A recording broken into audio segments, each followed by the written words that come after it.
Hello, my name is Amir.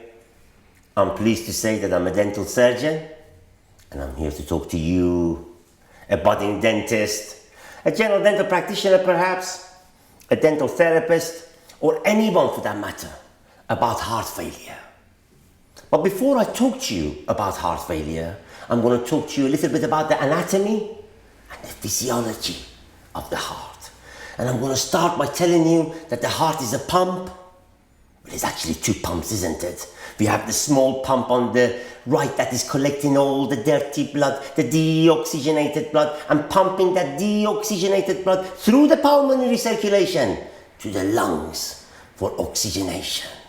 And all that clean blood is then, oxygenated blood is returned to the big pump on the left, which then pumps it to the rest of the body. Two hearts working together, side by side, hand in hand, day after day and night after night for the rest of your life. The heart has four important chambers. The collecting chambers which sit on top of the heart, the left and right auricles, and the pumping chambers, the engines, the left and right ventricles. If you were to take a chest x-ray and look at the heart from the front, you will notice that the major piece at the front of the heart is formed by the right ventricle. The right ventricle that is pumping deoxygenated blood through the pulmonary circulation to the lungs for oxygenation. The right border of the heart is formed by the right collecting chamber, the right auricle. The left border of the heart is formed mainly by the main pumping chamber, the left ventricle. The left auricle is not visible from the front. It lies at the back of the heart. The exit from the right ventricle is obviously the pulmonary arteries to the lungs for oxygenation. And the exit from the left ventricle is the aorta, supplying systemic circulation with oxygenated blood.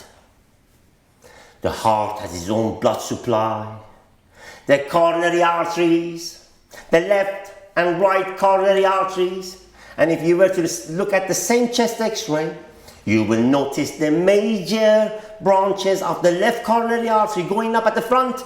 Those are the anterior descending branches, and the ones at the back are the circumflex branches. Now it's important to bear in mind right at the beginning that the right ventricle is working against the low pressure. The pressures in the pulmonary circulation is low, 20 millimeters of mercury. Therefore, it's not very thick. 3 millimeters or so thickness. It's only pumping to the lungs and back. The left ventricle is pumping blood against the systemic blood pressure. The pressures there are 5 times greater, 100 millimeters of mercury mean.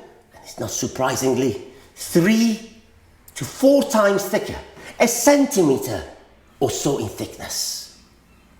And you know something about the structure of the heart muscle, I'm sure. If we took a section through the left ventricle, we have the pericardium on the outside, which is just a double layer sac covering the heart. In the middle, we have the myocardium, specialized cardiac muscle cells, the engine, and on the inside, we have the endocardium, smooth, glistening layer covering all the cavities of the heart and reflecting herself over the valves. So when we talk about valvular disease of the heart, we're talking about the disease of the endocardium.